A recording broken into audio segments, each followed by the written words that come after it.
Thank you again for being here. Congratulations again on your nomination. I want to start where Senator Blumenthal left off. I want to talk with you about some of these cases. I mentioned them yesterday, so I know you know which ones I want to talk about.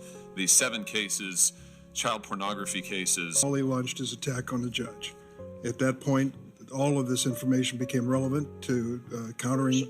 So I would be expected to say, geez, after Senator Hawley asked questions, I better call the White House and see if they can help me research this? That's not realistic. That's not the point.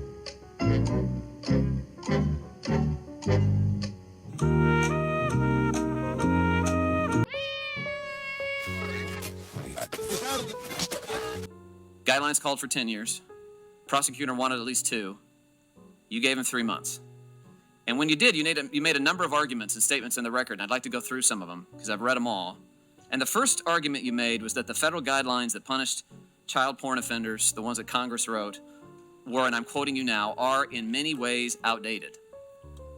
That's your quote. And you went on to say about why you thought they were outdated. I'm going to quote you again. You say, and I quote, "I don't feel that it's appropriate to increase the penalty on the basis of the number of images or prepubescent victims, meaning little kids, as the guidelines require, because these circumstances exist in many cases, if not most, and don't signal an especially heinous or egregious child pornography offense," end quote.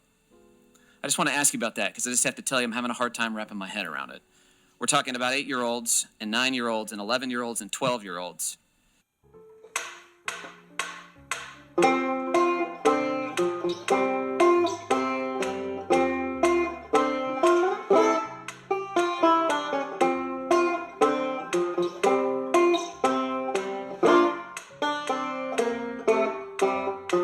These 7 cases, child pornography cases, in which you had discretion, they came before you, you had discretion to sentence one way or another in these 7 cases. Not every case, of course, do you have discretion. Sometimes the law requires you to impose a sentence, certain sentence.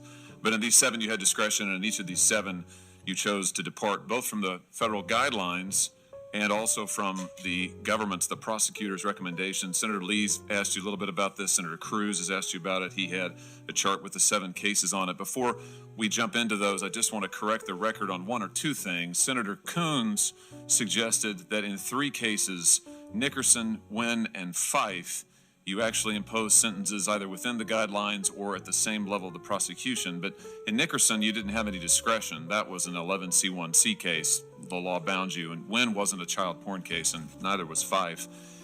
Just one other quick thing to clarify. As to this comments about the probation office doesn't issue national guidelines, right? I mean, the probation office doesn't issue sentencing guidelines. They're not public. They're not recommended to all judges. The probation office provides advice to judges case by case, usually in private, usually not available to the public. Is that right, Judge? Not exactly, Senator.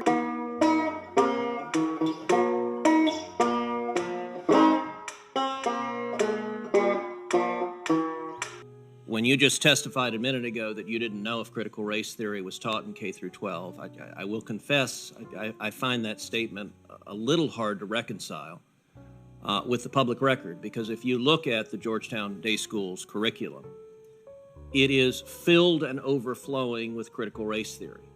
That among the books that are either assigned or recommended, they include Critical Race Theory, an introduction. They include The End of Policing, an advocacy for abolishing police. They include How to Be an Anti-Racist by Ibram Kendi. They include literally stacks and stacks of books, and I'll tell you 2 of the ones that were most stunning. They include a book called Anti-Racist Baby by Ibram Kendi. Do you agree with this book that is being taught with kids that babies are racist? Senator,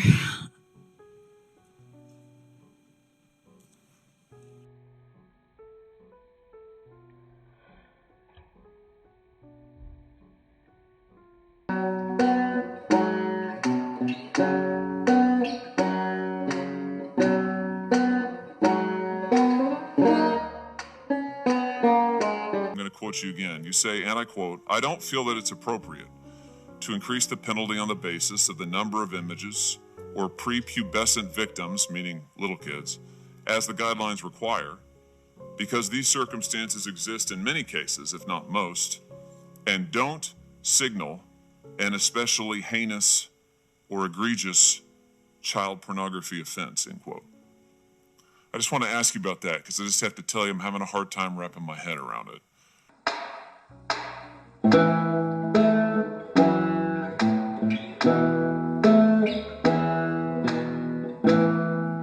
Talking about 8-year-olds and 9-year-olds and 11-year-olds and 12-year-olds.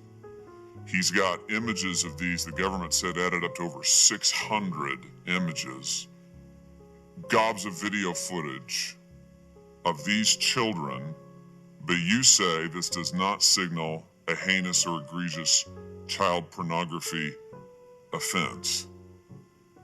Help me understand that. What word would you use if it's not heinous or egregious?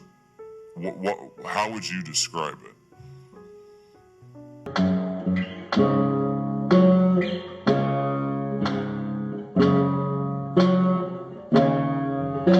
Story. Is it fair for you to characterize Senator Hawley's questions or the questions raised by any of us as an attack? It's not a personal attack. This is let me just tell you, we've raised a legitimate question regarding sentencing, regarding the most heinous crimes imaginable. Oh, come on. So these are legitimate questions. This is not litigation. This is a committee of the United States Senate where both sides of the aisle have a right to access to the record, and we're carrying out our constitutional duty of advice and I will consent. tell you this, for some reason your side didn't request the information.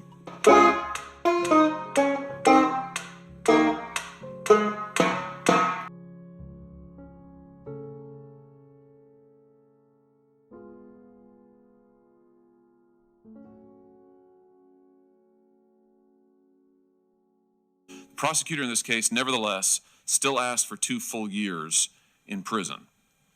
You gave the defendant 3 months. I don't have any personal knowledge of this. I'll be honest with you. You don't have any personal what? Knowledge?